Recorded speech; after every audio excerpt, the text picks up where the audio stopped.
Good evening. My name is Alan Matisow. I'm the Associate Director of the Baker Institute, and I'm standing in tonight for Ambassador Dirigian, our founding director, who's in Washington on official business, but would like to have been here. It's my pleasure to introduce tonight's speaker, Jonathan Brent. Dr. Brent is remarkable, I think, in a number of ways, but to me he's most remarkable because of the breadth of his activities and his interests. He received a PhD in literature in 1980, went into publishing, and 5 years later he was editor-in-chief of the Northwestern University Press. In 1991 he moved to Yale, where he is now editorial director. For most people, these jobs would be full-time jobs, maybe more than full-time, but somehow, in the midst of his editorial work, Dr. Brent has had a publishing career of his own. He's edited books on Philip Roth, on John Cage. He's finishing a book on Isaac Babel, and he's writing a novel. He's here tonight principally not because of his writings on American culture, but because of his contributions to history. And he has two significant contributions to the study of 20th century history. One of those is a series which he founded called the Annals of Communism. This series, which now consists of about a dozen volumes, publishes documents from the state and party archives of the Soviet Union, mining the archives. And taken together, they are a kind of clinching evidence to prove the thesis, if anyone doubted it, that the evil empire was actually evil. His other contribution to history was a book he published in 2003 called Stalin's Last Crime.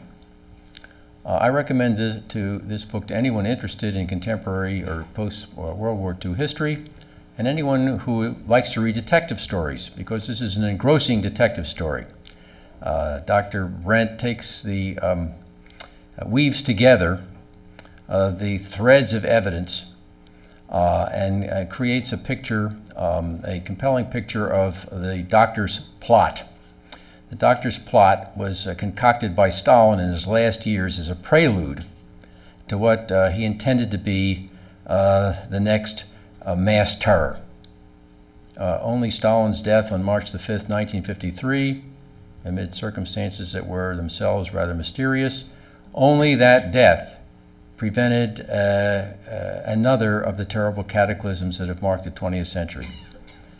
So Dr. Brent, always moving on, now engages the subject of Saddam Hussein. And tonight he's going to give us a lecture which he entitles Stalin and Saddam, the Totalitarian Mind, Legitimacy, Conspiracy, and Force. So please welcome to the Baker Institute, Jonathan Brent.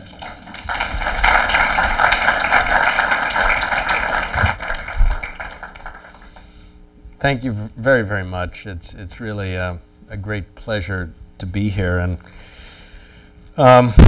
I'm delighted to be able to talk to you about this subject. Let me tell you what I'm not going to talk about. I'm not going to give you a point-by-point comparison of Saddam's foreign policy and Stalin's, Saddam's internal policy and Stalin's, nor necessarily a point-by-point comparison of their ideological commitments. Rather, what I hope to do is sketch out, if I can, what seem to me the larger issues in speaking about the subject of mass terror, in speaking about the subject of brutality and the use of force in the world that we've come to accept as normal, the world that we've grown up in over these last 50, 60 years. And Stalin was, of course, the master of this. The Soviet Union, the history of the Soviet Union and the history of Soviet communism is the history of a dark shadow cast over Western civilization. And although this sounds portentous and it sounds maybe pretentious to speak in these terms, I assure you that it is not that wide of the mark. The 20th century and the extreme philosophies, the extreme political philosophies that characterized it, whether it is Nazi totalitarianism or Soviet totalitarianism or Chinese totalitarianism, is a period in which the image of man underwent a terrible reformulation. And when I use the term image of man, it sounds like something from French philosophy. I was astounded, however, when in reading the confessions that were used as the basis for the book Stalin's Last Crime, the confessions of the doctors, and then following that, the confessions of the interrogators who then themselves became victims of Soviet repression and were thrown in jail. Most of them were shot after Stalin died. I came upon a most extraordinary confession made by one of the interrogators, a man who subsequently became a professor of law, believe it or not. And this was a confession that he gave personally to Beria after Stalin's death, in which he talked about the doctor's plot. In it, he said that he was present at one of the torture sessions of the doctors, one of the doctors. He then interrogated the doctor afterwards, and he said the man was extremely demoralized. The man was disoriented. And then he used a phrase I will not forget. He said, the man lost his human aspect. His human aspect. And what does that mean, his human aspect? It wasn't that he had blood on his face. It wasn't that one eye had been knocked out. That we can accept. He ceased looking like a man. What did he look like? He looked like an animal. He looked like something that had no name. He looked like a deformed thing. And my introduction to the world of Soviet communism and Soviet reality was through literature. My PhD was not on Soviet politics. It was on Henry James and Walter Pater, of all things, and the glories of English aestheticism at the end of the 19th century.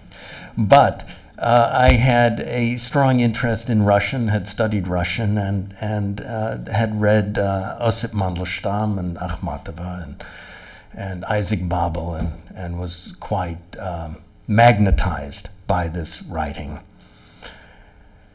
And in his play The Bedbug, that Mayakovsky wrote in 1927, I believe, the last scene, I don't know how many of you are familiar with The Bedbug, but in the last scene, this man, who has been preserved for 50 years in a deep freeze, is taken out, only to discover that he's been put in a zoo.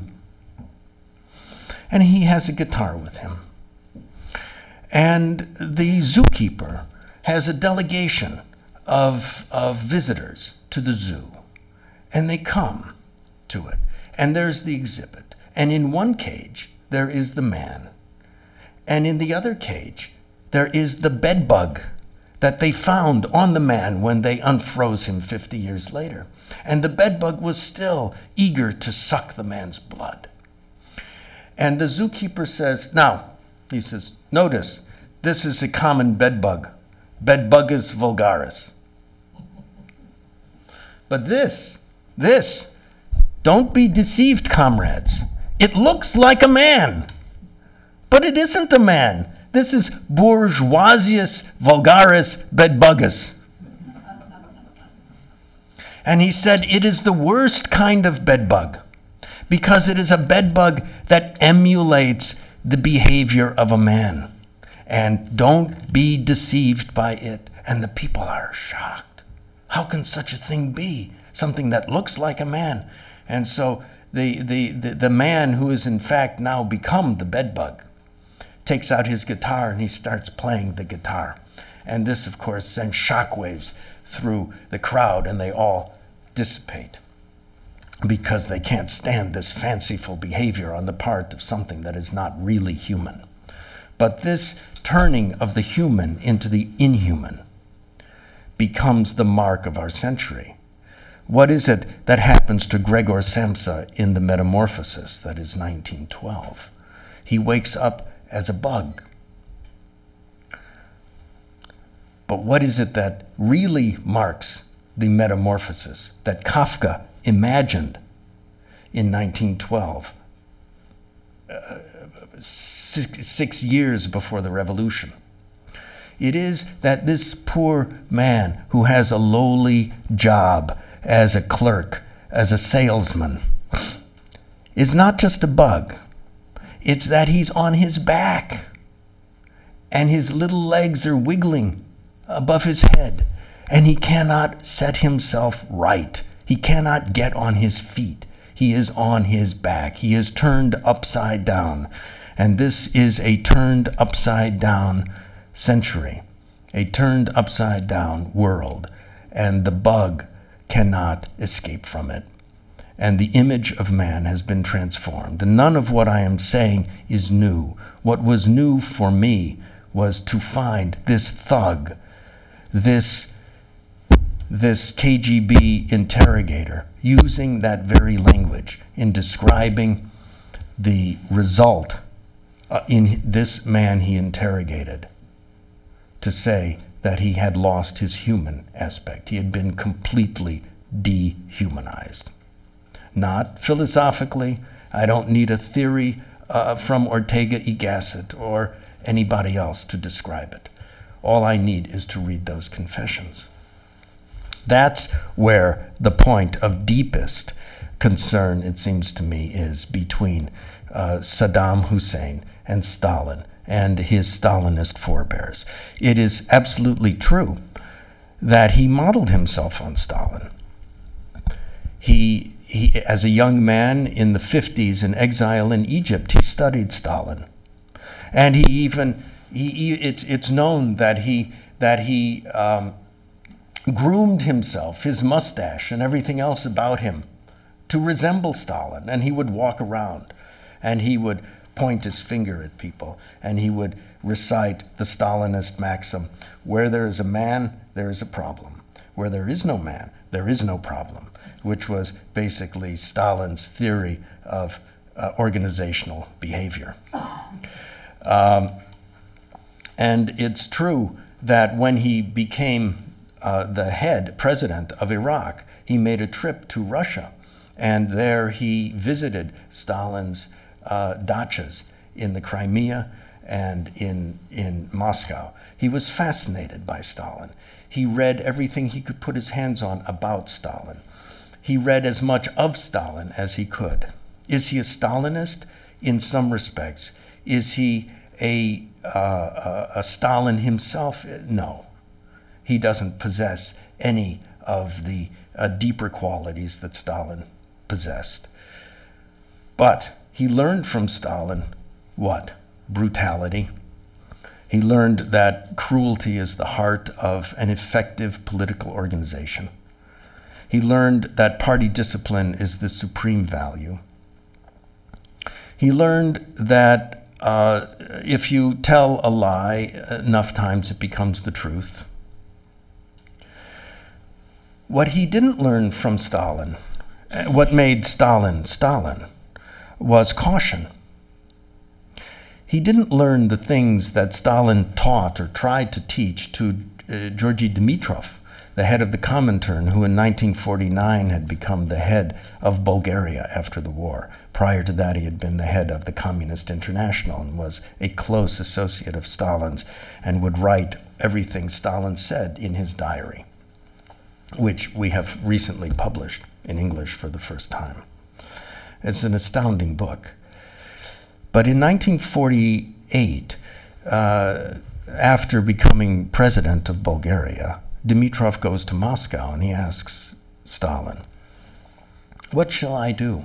I have a country in which, believe it or not, there are still remnants of the bourgeoisie. There are kulaks, that is, rich peasants. There are still elements of the aristocracy. And frankly, there are a lot of people who don't like me. Shall I kill them? What should we do?" And Stalin says, "You know, when I had this problem, we had to kill everybody. It's not that I disagree with the idea of killing, but it does have consequences. And I suggest the following. Only make them know that Joseph Stalin is behind you, and that should be enough." And this is what Dimitrov did. And to a great extent, it worked. But what is interesting about it is that Stalin urged caution. Stalin urged a different approach than the one you might have expected.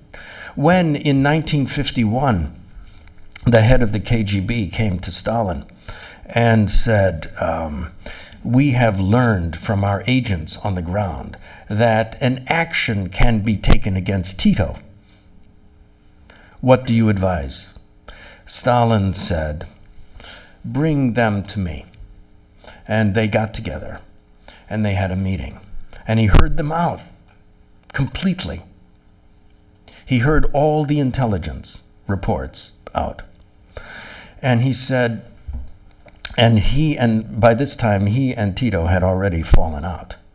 They had fallen out in 1948 over the Tito and Dimitrov pact. And Tito had already snubbed his nose at Stalin. And Stalin said, "Listen, I'll tell you what, you go back to your agents on the field and get me more information. And let us study this, and let us see whether this is the right thing to do at this time." He didn't act swiftly to take revenge on a political opponent. He was sadistic, he was cruel, he was unbelievably brutal, but he always acted with extreme caution. When Khrushchev came to him in 1950 or 51, after the Korean War had broken out, and he said, "Shall we send Soviet flyers in the air to help the North Koreans?" He said, "Are you crazy?" He was furious with Khrushchev for this idea. "How dare you suggest that? Don't you realize that would be the opening, that would be opening the possibility of conflict, direct conflict with America, and we cannot do such a thing." Stalin would never have taken the step of invading Kuwait. It would have been out of the question for him under those conditions. He would have not, certainly not on the basis of one report from an ambassador on the ground. He would have studied it. He would have thought about it. He would have waited. He would have looked. When his advisors came to him after the war and said, "Well, let's go into Lithuania and take it over," Stalin said, "What do you mean? Why should we go into Lithuania and take it over? Let us create the conditions in which the Lithuanians ask us to come and take it over." That's a better strategy. And had it been Stalin instead of Saddam, he would have waited until the Kuwaitis invited him in. Saddam possesses none of the deeper qualities of a Stalin. What was it that Stalin did? What was it that made it possible for this dark shadow to fall on Western civilization? Where did that come from? It seems to me that the defining characteristic of the totalitarian regimes of the 20th century is not ideology. We mistake it if we think that it is. It is not the ideology of Marx. If you read State and Revolution by Lenin, you find that on every page he's referring to Lenin, but on no page is he quoting Lenin. He didn't import Marx into the Soviet Union. He imported Lenin's Marx into the Soviet Union. Marx didn't think that Russia was ever going to be a communist country. It was too backwater. Rather, it was going to be Germany, maybe England, possibly Spain, but certainly not Russia, where 85 to 90% of the population was peasantry. Race thinking, genocidal race thinking, has been around for 1,000,000 years. The Nazis did not invent that. They did not invent anti-Semitism. Why then, at this particular moment in time, do these ideas that are fringe ideas in a normal society? In America, there are people who believe these ideas, and yet we cannot imagine that they characterize American political life. They don't. There are white supremacists, there are racists, there are all kinds of horrendous things in this country, but they're on the outskirts. How is it? What makes it possible for the fringe thinking of a civilization suddenly to come into the center of the civilization? As Richard Pipes said very memorably in a book that I was pleased to publish some years ago called The Degaev Affair, in which he writes about this young Russian terrorist, Sergei Degaev, who, after assassinating Tsar Alexander in 1881, came and taught mathematics at the University of North Dakota and lived a very happy and pleasant life under an assumed name for many years. What was it that made him a terrorist? Richard Pipes said, you know, poverty does not make terrorists. Poverty makes poor people. When do poor people become terrorists? When? Well, when something is added to the mix. And what is this additive that enters into the societal, political, social, human mix? The one thing that all of the extremist philosophies of the 20th century share, I shouldn't say philosophies, but the extremist manifestations of these political manifestations share, is collapse. They were all born out of a civilizational collapse. They were born out of a collapsed economy, a collapsed social order, a collapsed political order, a collapsed morality. And the collapse that is at the fountainhead of extremism in the 20th century is the First World War. It is not Karl Marx or Bolshevism. And as Stalin proved later on, the difference between fascism in Germany and Marxism in Russia is razor thin. It's like what the joke, the difference in capitalism, man exploits man. And under Marxism, it's exactly the reverse. And this is the difference between Bolshevism and fascism. They're exactly the reverse of the same thing. And it was proved by the Nazi Soviet Pact. It was proved by the tactics that Stalin employed. But collapse, it's a very hard thing for us to understand, particularly since there was an economic collapse in the United States in the 1930s as well, obviously, the Depression. One can argue that we didn't suffer in the way that the Russians suffered or the Germans suffered, that there was no cannibalism, at least in Iowa and in Texas or in the state of Connecticut, as there was in the Ukraine. That there was not the total, utter hopelessness of a collapsed world. And yet, the the swirling mass of extremist thinking in America in the 1930s gained a great deal of power. There were many extremist groups. There was much extremist rhetoric.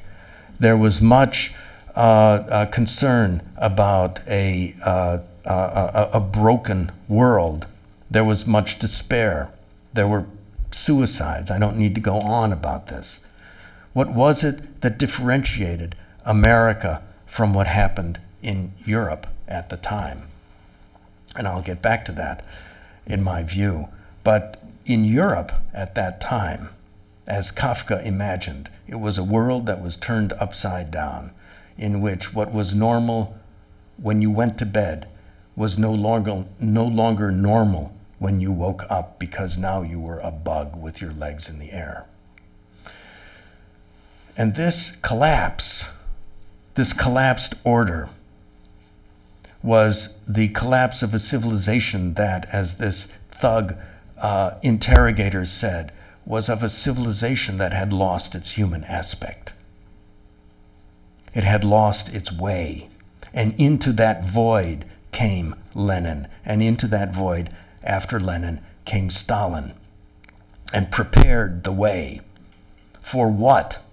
For achieving what the greatest, in my view, philosopher of the 20th century, Martin Heidegger, who was an ardent Nazi, what Martin Heidegger wrote in a book that Yale University Press has the honor to have published. It is a great treatise on the subject of metaphysics, and it is called Beyond Metaphysics. And he wrote this in 1938, and it was published in America in 1953, and he was given the option to rewrite it, but he declined to do so. And on the last page, or the second to last page of that book, which we at Yale, believing in light and truth, have published, are the words, "The world has yet to realize the essential inner spiritual greatness of National Socialism." By Martin Heidegger. Now, what does that mean? The spiritual greatness of National Socialism. What was it that Hitler gave the Germans? What was it that Lenin gave them? Let me try to answer this, because I think that at this point, at the point at which we understand the power of these leaders to provide that spiritual greatness to people, we get to a point of beginning to understand the psychology of the suicide bombers today, who will give their lives for anything. They will do anything.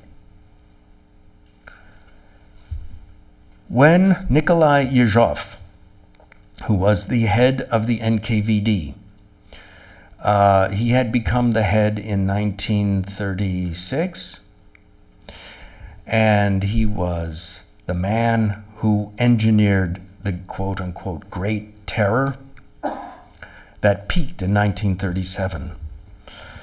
And we now, because of the documents we have uncovered, we now know that that Great Terror was instigated on the order of Joseph Stalin. Contrary to what the social historians and revisionist historians have tried to argue for a long period of time, that the terror was really something that just got out of control, and you had district leaders making up lists, and they didn't know that they were making up lists, and they didn't know how many people, and blah, blah, blah, blah, blah, blah, blah, blah, blah, and it was chaos, and people were doing this, that, and the other thing. The fact of the matter is that it was Joseph Stalin who sent a memo to Yezhov and said, "Speed this up. It's taking too long. You are 2 years behind in the terror." And Yezhov caught up. In 1937, 950,000 people were arrested. And these were not people across the spectrum of Russian culture, Russian society. These were members of the party. These were the elect. These were the select. These were not Trotskyites, although many of them were accused of it. In fact, all of them were accused of being counter-revolutionaries. These were card-carrying members of the Bolshevik Party. 950,000 in that 1 year, of which approximately 350,000 were shot without trial. The dimensions of this make what Saddam Hussein did quite insignificant. Altogether, the purges that began in 1937 and didn't end until 1939 probably produced somewhere around 20 million deaths. And this does not account for the typist who misspelled a word, and when she gave the document to her boss, was accused of wrecking. This is not the kid who had too much to drink the night before and comes in 5 minutes late to work the following morning, who is then shipped off to a gulag. Has nothing, doesn't account for them. The millions who died and we don't even know their names. These were only party members. But Yezhov, as happened again and again in Soviet times and in all totalitarian regimes, Yezhov himself became a target. And in January of 1939, he was arrested. He, the head of the NKVD, who knew himself firsthand how this system worked, was arrested. And at his trial in March of 1939, he gave a statement. And in this statement, he talks about his service to the party. He talks about his honor in doing the party's good work. He talks about his unswerving, undying loyalty to Joseph Stalin. And he says, I know that I will be shot, but tell Stalin that I will go to my grave with his name on my lips. This is a man who would do anything. Molotov's wife, Zhemchuzhina, was Jewish, as were the wives of many of the leaders of the Politburo going back to the beginning. But in the 1950s, there was still Voroshilov, the head of the Red Army. His wife was Jewish. Molotov's wife was Jewish. Andreev's wife was Jewish. Dimitrov's wife was Jewish. There were many connections. In the case of Molotov, his wife was also the head of the perfume industry, and quite a prominent and vivacious and attractive person. She was an absolutely devoted Stalinist. Her brother, while she was exiled in Kazakhstan, owned gas stations in Bridgeport, Connecticut, and was pumping gasoline, while she was supporting Stalin. These are the ironies of this history. But in 1949, she had been denounced, and Stalin wanted to get rid of her. And getting rid of her was a prelude to what he wanted to do to Molotov, but he didn't live long enough to do it. In any case, she was arrested. She may have been tortured. Molotov himself, who had been foreign minister and the second man to the top in the Soviet hierarchy during the war, said nothing about it. At the meeting of the Politburo, he abstained from voting about her arrest. And do not think that arrests of people in high places were not the subject of conversation in the Politburo. They were always the subject of conversation. Names did not simply appear on lists. Stalin and Zhdanov and Molotov and Kaganovich and all of them would stay up late at night poring over these lists and discussing them the following morning. Molotov said nothing, and for this he received Stalin's undying hatred. He should have denounced his wife, but he couldn't do that. But he did nothing to prevent her exile. While in exile, she would from time to time be brought back to Moscow on state occasions. Why? Because Molotov was still in the news. Western journalists wanted to see him. They knew her because she would give dinner parties when they were still in favor. And so from time to time, she would return to Moscow in the guise of a hostess on state occasions. And in this guise of hostess on state occasions, she was an ardent Stalinist still. And she remained an ardent Stalinist to the day that she died, long after Stalin's death, long after it had already become possible to turn around. She did not do that. Why? What was it that was at the core? Let me read you a letter, part of a letter that Bukharin, who had been in the Politburo with Stalin. Stalin, by 1928, already knew that he had to get rid of Bukharin, who was who possessed rather a brilliant mind, was a good thinker, however, as Stalin put it, conducted himself like a lawyer. We don't need lawyers. We need doers. We need people who don't think so much, you know.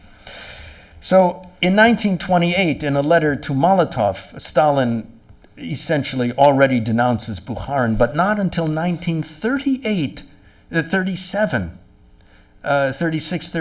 does he arrest Bukharin and Zinoviev and Kamenev and bring them before the Russian people in the show trial. Almost 10 years of work went into the denunciation publicly of Bukharin. Bukharin is brought to the show trial. He's tortured horribly. He says what needs to be said. And while in prison, waiting for his execution, which he knew was coming, and did come the following 2 weeks or 3 weeks later, in January of 38, he writes this letter to Stalin, a letter which was found in the top drawer of Stalin's desk in his dacha upon his death, and which we published in our book, The Road to Terror. Bukharin writes to his friend and former comrade Koba, as he called him, as Stalin was called, Koba. And he says the following: there is something great and bold about the political idea of a general purge. It is connected with the pre-war situation, that is to say, the pre-World War I situation. B, connected with the transition to democracy. In their minds, they had democracy. And indeed, it was democracy. Everyone voted, and they all voted for the same thing, because they all thought the same thing. And therefore, it was a true democracy. And that's why the concept of democracy is something that needs to be studied. This purge encompasses 1, the guilty, 2, persons under suspicion, and 3, persons potentially under suspicion, which is to say everybody.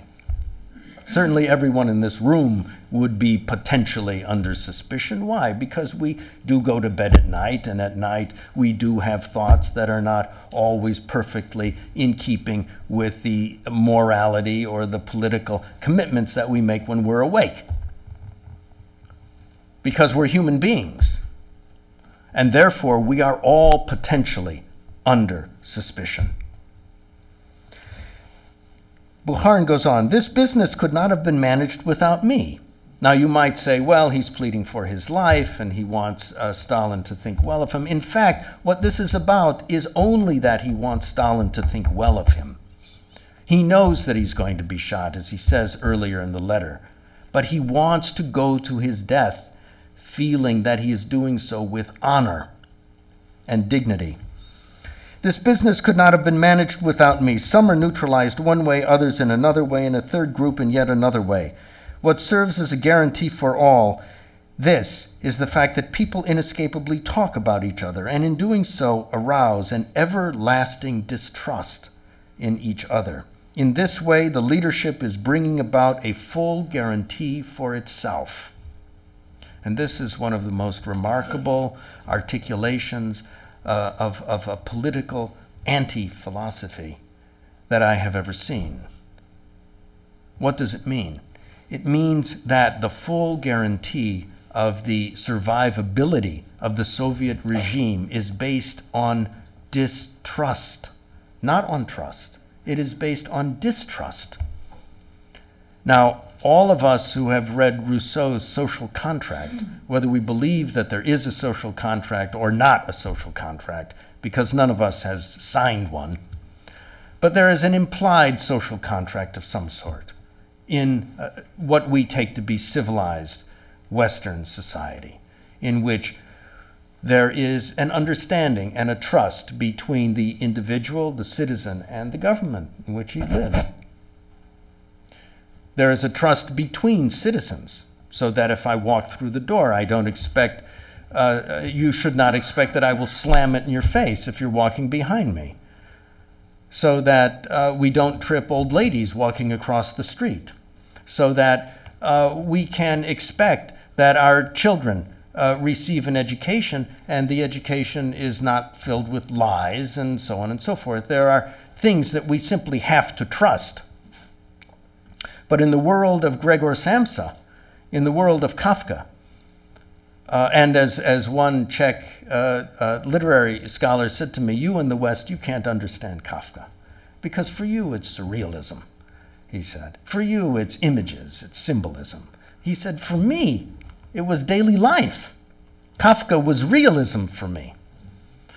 But in the world of Kafka, this social contract is turned upside down. It's turned upside down. And what we think of as normal and human is really, in that world, to be avoided, because what is necessary is distrust. So people ask the question, why was it? Isn't it an irrational system in which Stalin would simply execute 80%, 85% of his officer corps in 1937 when he knows that there is going to be a conflict with Nazi Germany? Isn't that irrational? To our way of thinking, it's irrational. Isn't it irrational to starve, literally, 5 to 6 million peasants to death during the famine, which we now know and can prove was a product of government policy from 1928 to 1933? Isn't that irrational? Who's going to grow the food? Isn't it irrational to destroy the crops, to destroy the livestock? Aren't these things irrational? Why do you kill innocent people? What's the point of it? Not only innocent people. Why when this Italian communist who is fleeing Italy, he comes to escape torture in Italy, he comes to Moscow, where he expects to be embraced with open arms by the Comintern and by Stalin. This is 1935, 1936, and he's arrested and he's hideously tortured, and eventually he's executed, and we have his file. And he's nobody. This is not important who he was, but he was a loyal, dedicated Italian communist, a Rubashov type from Kessler's Darkness at Noon. Why does it make sense to torture him, first of all? What are you getting out of torturing this guy? People don't even know that you're torturing. Well, that's not true. People do know because it circulates. But what are you getting out of it? Why? Well, think of it. If even a loyal communist is not safe from arrest, if even somebody who will lay down his life for Stalin is not safe from arrest, then who is? And if nobody is safe from arrest, and if it doesn't depend on what you do, if it doesn't depend on what you say, then you have a society that is in chaos. You have a society in which all the rules are broken, and everybody in the society is reduced to a state of mental, psychological, emotional inertia, in which taking any step, left or right, is felt to be dangerous. It wasn't good enough for Stalin that you went along with his line. What was the point of having people who simply followed my line when my line changes every day? When on one day I can be sending out bulletins urging the people, the good, right-thinking people of the world to side with the Soviet Union against Hitler, and then on the next day sign a pact with Hitler. How do I explain that? And what do I do with all of these loyal communists who yesterday were anti-Hitler? Now what do I do with them? This was Stalin's problem. What do I do with these people?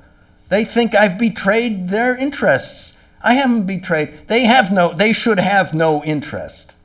Their interests are to do what I tell them to do. It was a policy that made absolute sense if what you wanted to do was mentally enslave the people, reduce them to a state of inertia, mental, psychological, emotional inertia, which is amply documented in the literature of the time, in the memoirs of the time.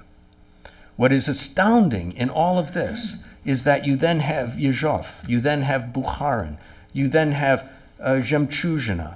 You also find in the diary of, say, Kornei Chukovsky, this wonderful writer who eventually befriended Solzhenitsyn, who received a doctorate at Oxford University, a marvelous children's writer. Everybody in Russia can recite his children's verse by heart. On airplanes, if you're lucky enough and the Russians behind you are drunk enough, they'll lull themselves to sleep by reciting Telephone. I assure you, I've heard it. He translated Whitman, he translated Robert Frost. And yet, when you read his diary, you find out that in the 1920s, even up to the early 1930s, he admired Stalin. He thought he was a great leader. And today, if you go to the Museum of the Revolution, I'm not sure the exhibit is still up, but I went there in Moscow. This was maybe a couple of years ago, or last year, and there was an exhibit on Stalin. What you found was an exhibit in which, first of all, they had a big hall filled with all the gifts that Stalin received from the peoples of the world. A fur coat, for instance, a beautiful fur coat from the furriers in New York City, a pipe from Bolivia, a this, a that, a paperweight, unbelievable riches. It was like the whole world was giving its spoils to this great man, this great leader. It reminded me when I walked in there like that painting by Van der Goes of the caravan of kings coming to pay their homage to the Christ child with all of their gifts. And this is Stalin, the new Christ child. All the riches of the world pouring into his coffers. He didn't even like fur coats, and he never wore it, but he kept it nevertheless. And in that exhibit of Stalin, there are pictures of the workers at the Belomor Canal, the slave laborers making the Belomor Canal. And there are pictures from the Gulag. And there are pictures of starving peasants from Ukraine. And right next to those pictures, there are smiling children herding their flocks. There are smiling peasants holding baskets of enormous tomatoes. There are glistening factories producing this, that, and the other thing. And the legend that accompanies this is that Stalin made some mistakes. It's absolutely undeniable. He made some mistakes, but he was a great man. Why? Because he lifted us up. He lifted us up.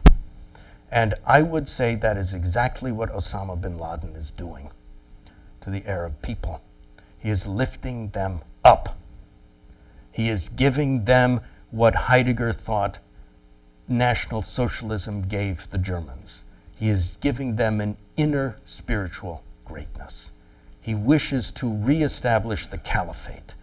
He wants to bring heaven down to earth. He is lifting them up. What was it that Saddam Hussein wanted? Saddam wanted a pan-Arab. He had nothing to do with the caliphate, and he was not interested in religion as such, but he wanted to restore Arab pride, Arab honor that was in rubble, that had collapsed as a result of Western colonial power politics in the Middle East. Is it that they hate Israel for religious reasons? Because somewhere in the Quran it says that they must hate Jews? It's hardly the case. It's hardly the case. Was it that Lenin hated the church in 1921, that he wrote a directive to all of the regional ministers saying to them in 1920, now and only now is the time for us to strike at the church.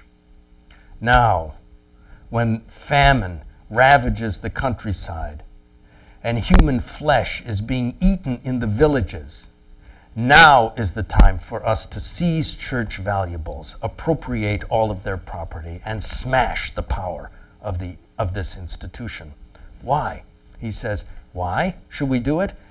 Why should we do it now and not yesterday? We shall do it now because we can. Now we can.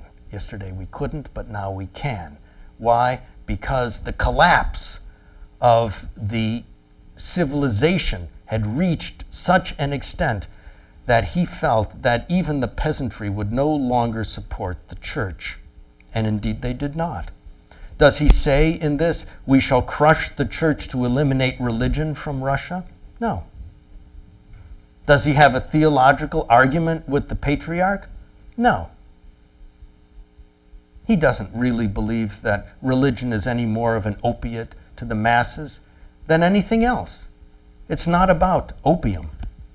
It's not about anything of that sort at all. It is about power, pure and simple. It is about the church as an institution standing in the way of the Bolshevik government. What is it that makes it possible for the Arabs to loathe Israel and the Jews so much? And it has nothing to do, and in this there is something akin to Stalin in this, in the sense it doesn't make any difference if you're a good Jew or a bad Jew. Just as it makes no difference to Stalin whether you're a good capitalist or a bad capitalist. You're a capitalist. It makes no difference if you're a good kulak or a bad kulak. You're a kulak. It makes no difference if you're a good aristocrat or a bad aristocrat. You're an aristocrat, and therefore you have to die. But as with the doctor's plot, Israel was a stand-in for the United States of America, for Stalin. And Israel occupies an interesting position, both as stand-in for America in the Middle East, but also it is an affront to Arab pride. It is an affront. And if you listen carefully to the speeches that are made by the extremists, you will always hear the word arrogance. It is Western arrogance that they hate. It is the arrogance of the Western powers. What is it about Western arrogance? They always revert to this language, the arrogance of the West, the arrogance of the Israelis, the arrogance that they want to smash. Is there a theological dispute that goes back to Abraham and Ishmael and Isaac? Hardly. It's the arrogance that needs to be smashed so that the Arab pride can reconstitute itself, either in a caliphate or in some pan-Arab unity. How else can you explain youngsters strapping bombs to their bodies and walking into crowds of people and killing people they have never seen before, people they don't know the names of, people they know nothing about except that they are the enemy? How else can you explain Nikolai Yezhov going to his death with Stalin's name on his lips? To explain this fanaticism is, I think, the crucial task of understanding the fanaticism. It is not simply that Saddam Hussein was giving the Palestinian families $100 or $500 or $10,000. Is a human life $10,000? Really?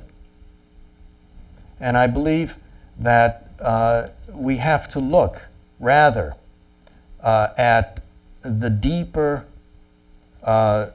human meaning of the civilizations that we are in conflict with now to understand how to deal with these issues as well.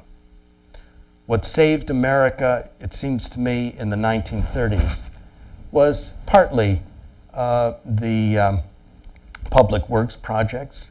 It was partly the New Deal, although the economic upturn really did not take place in full measure until the war began.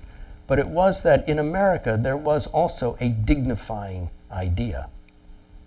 There was in America, and this an idea that was stronger than battleships, and it was stronger than global multinational companies. It was the idea of democracy. It was that everyone was dignified as a citizen of the country, and that the democratic ideal was strong enough at that time still to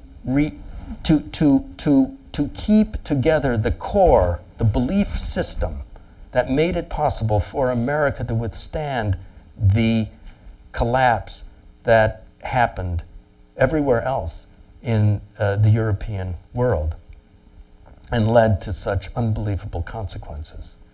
There is a bug that is produced by an American author at about this same time. It's astounding when you look at the literature of this period how many bugs there are. There's Mayakovsky's bug, there's Kafka's bug.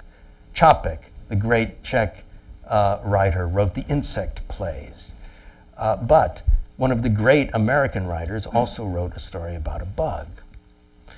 And I always teach this story in my classes. It's called The Marvelous Land of Oz. And it has the woggle bug in it. The woggle bug is one of the most extraordinary creations in all of American literature. That's absolutely the case. Because the woggle bug was a little tiny creature that one day found himself on an overhead projector. And the professor was going to show the class what a woggle bug looked like. Well, when the woggle bug realized that he had been thrown up on a screen and was before the whole class, he looked at the class, and as he says, he did what any civilized person would do. He bowed and said good day, which sent panic through the classroom. He then detached himself from the screen and walked away. And what's astounding about this is that the woggle bug in this story is only the image of the bug.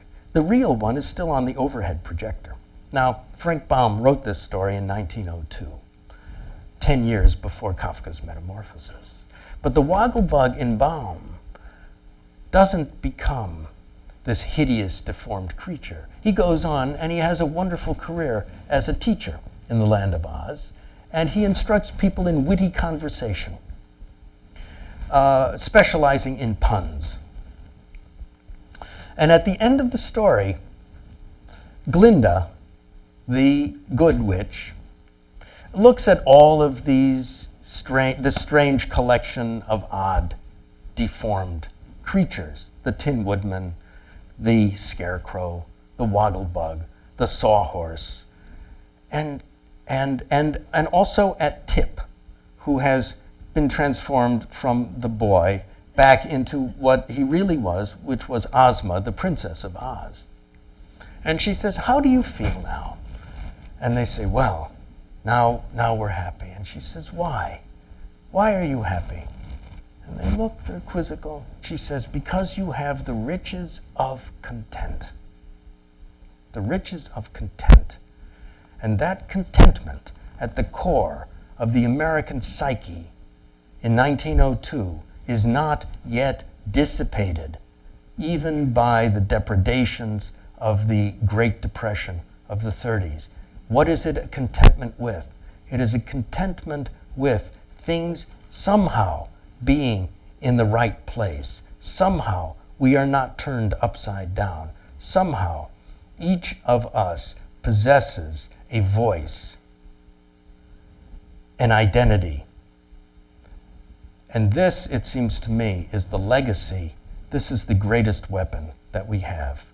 This contentment, the contentment of democracy, the possibilities of democracy. And if I could do it, if I could, I would do nothing but teach what democracy is. Because most of the time we use this word, we have no idea what we're talking about.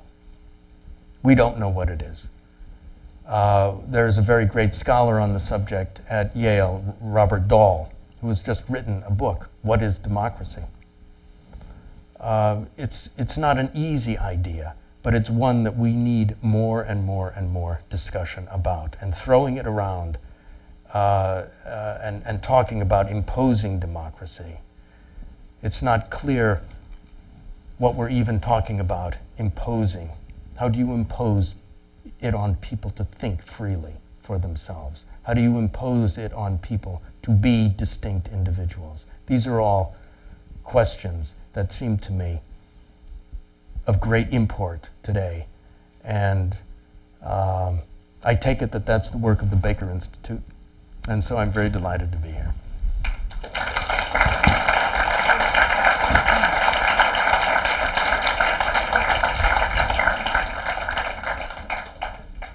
Dr. Brent has agreed to take some questions, so shoot away. Yes, sir.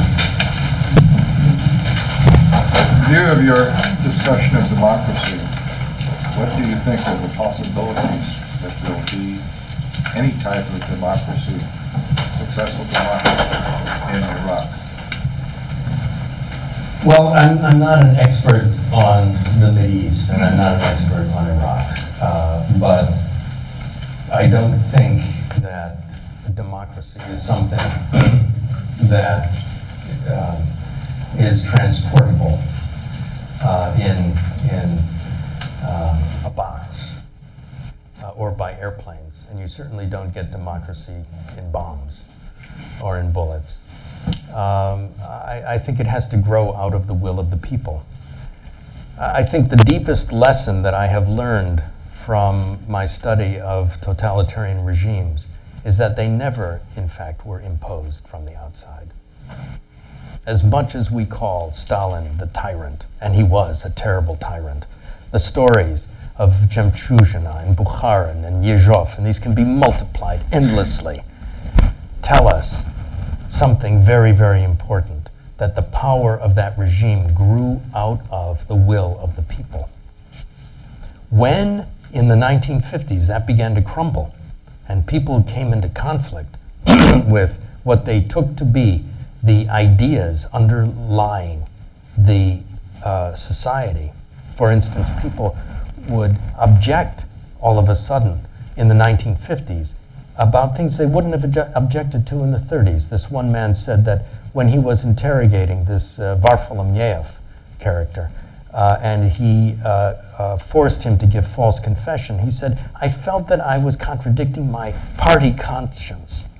Party conscience. He used this term, party conscience. And all of a sudden, he feels in conflict with his own ideals. And of course, it survived another 30 years, 35 years, but it was on the way out at that point, at the point at which people felt they were contradicting the ideals of the society itself. It was unsustainable. The belief system itself could no longer support it, regardless of what the economy produced. And it seems to me that democracy also has to grow out of the will of the people. It too is a belief system. And so I don't believe that that can simply be forced upon other people. Now, if there is a tradition and if they're willing to embrace it, that's something else. But it seems to me that it requires a great deal of cultural, social, political cultivation. Yes. How does that, how do you explain Japan and Germany after the Second World War? We built those societies up from the rubble. We did not let them stay in collapse. We invested. It was brilliant. We prevented precisely the collapse that happened after Versailles in those countries. And we made it possible. And it's true that it was a total domination.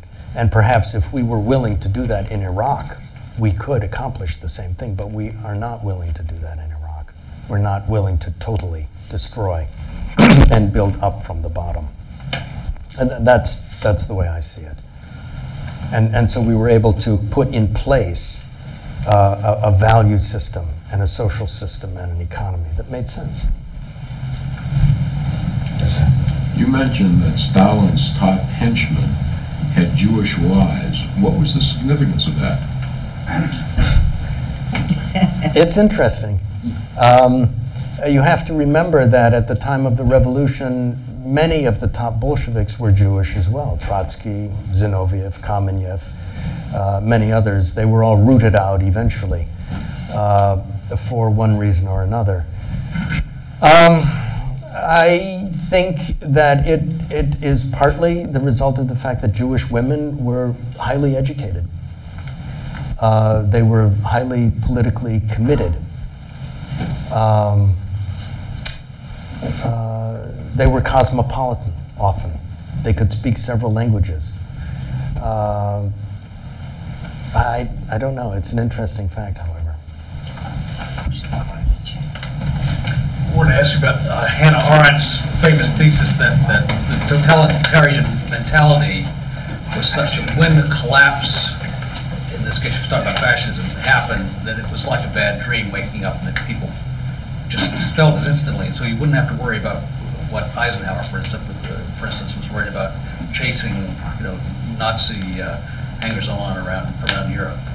Do you accept that? Does that jive with your own thesis? That when fascism collapsed, it was like the end of a bad dream. Yes. Yeah. It's interesting. Fascism didn't just collapse. It was crushed. And the problem with Russia today is that the bad dream may be coming back a little bit. Stalin is clearly being rehabilitated in many quarters. 50 books a year are being written about him, most of them quite admiring. The fact that Putin, for instance, has recently replaced the border guards of Russia that had Yeltsin had ensured that they were MVD personnel, and that is Ministry of Internal Affairs personnel, after the switchover, and the KGB was broken up as we have it, FBI and CIA, and it was broken up into internal and external. But Putin has recently restored the border guards to the KGB. It's unnoticed for the most part. There hasn't been a news story about it in particular. But this small act of encroachment is significant. The fact that Volgograd is being I wouldn't say renamed, but it's remembered now in a way that it wasn't 10 years ago, that it really was Stalingrad. I mean, you don't need to go far at all to find people who will say that things were better under Stalin. Of course, things weren't better under Stalin, but this is what they remember, because there was order, there was there was a routine that people could rely on. I don't know. I think that these totalitarian bacilli are very, very difficult to stamp out. And when there is a weakness at the center of the society, they will take hold again, and the bad dream will recur. I think this is the dilemma of Putin, frankly, because Putin is doing everything he can to prevent the center of Russian life from collapsing again, as it was in danger of doing a few years ago when the ruble was grossly devalued. And so he has a very hard task, a hard dilemma, and it's not really clear. So coming back to Hannah Arendt, she obviously was a very formative influence on my thinking, but I'm not sure that it's quite so simple, that people just wake up. Gregor Samsa doesn't wake up. What is Yale Press doing with the Latin American documents and the Spanish Civil War? Well, we published a book called Spain Betrayed on the Spanish Civil War, and it was an amazing volume, actually. We published it initially because I thought that the Spanish Civil War was one of the great turning points in 20th century history, and certainly I myself grew up with the myth of the Spanish Civil War, and of course with all of these things, with every single project that we have done at Yale University Press, it is always worse than you expect. There is not a single one, not one, where it's better.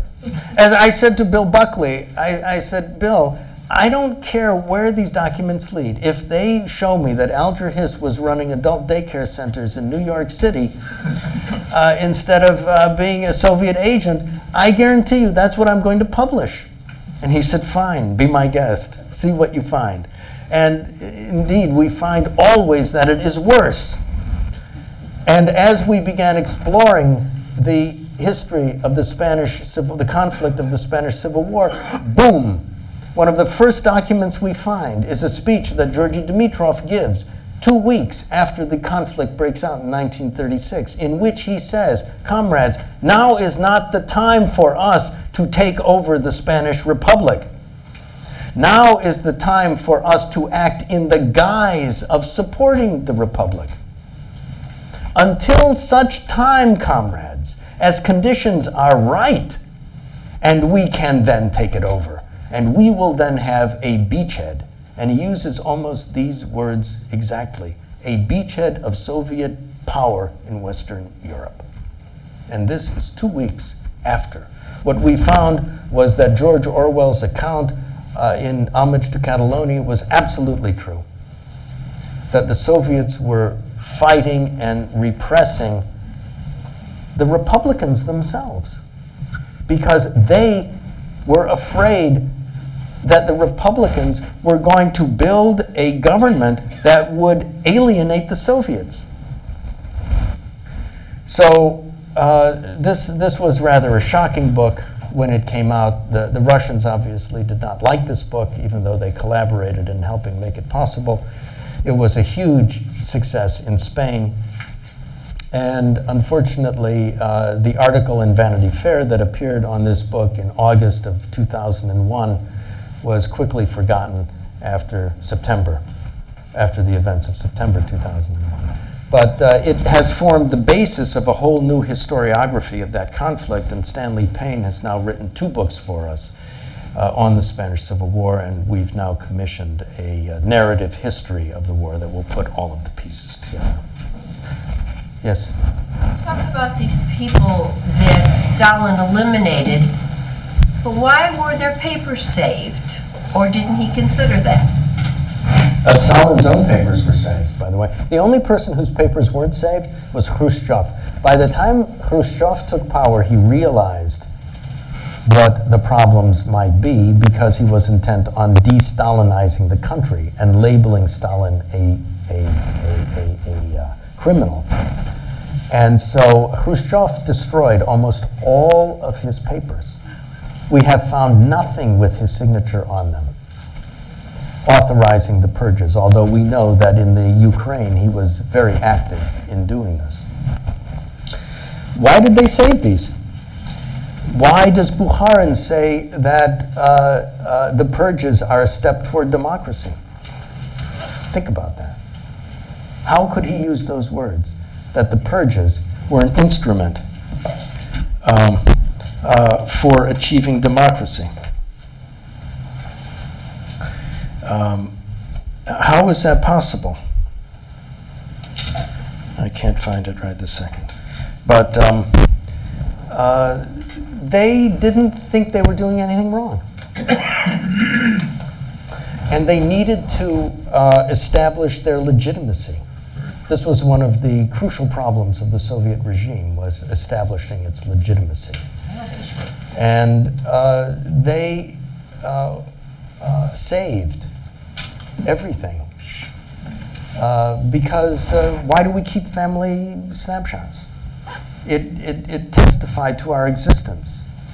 When in I think it was 1974, a monument went up in London to the victims of the Katyn Forest Massacre. For those of you who don't know what this was the murder of some almost 20,000 Polish officers in the forests of Katyn and other areas in that general location. They were all shot in the back of the head at this time, and the order was signed by Beria, but Stalin, Kaganovich, Malenkov, Molotov, they all signed it as well. So in 1974, and much was made of this by the Nazis. They discovered Katyn, and they made it into a big international cause célèbre, saying, you see, we're not the only ones who commit mass murder. And of course, the Soviets always denied it, and they blamed it on the Nazis. In any case, a monument around 1974 went up in London, and on the base of the monument it was written, to the victims of Soviet aggression. And Brezhnev went berserk over this. And he was firing off telegrams, angry telegrams to the British government. How can you allow this? He was sending telegrams to foreign newspapers calling this bourgeois lies and so on and so forth. And at the same time that he was doing this, he was sending messages to his archive and saying, what's this all about? Show me. What did the documents actually tell us about Katyn? So they went and they pulled all of the documents. And they had them. Before they shot them, they interviewed every single person. They had the personnel records of every single Polish officer who was shot. And they burned them. So how do we know that they had those documents? They kept a record of everything they burned.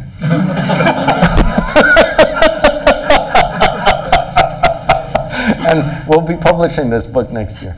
We have time for one more question. Okay. Yes. You mentioned the apparent democracy is real. It's very different from freedom. You gave example in the Soviet where everybody actually voted the same and thinking they're doing democracy, but they are polarized by something prevailing thoughts they call thinking the same. So, what do you think in the modern society, the society can do fundamentally prevent that threat to that true freedom can ever happen?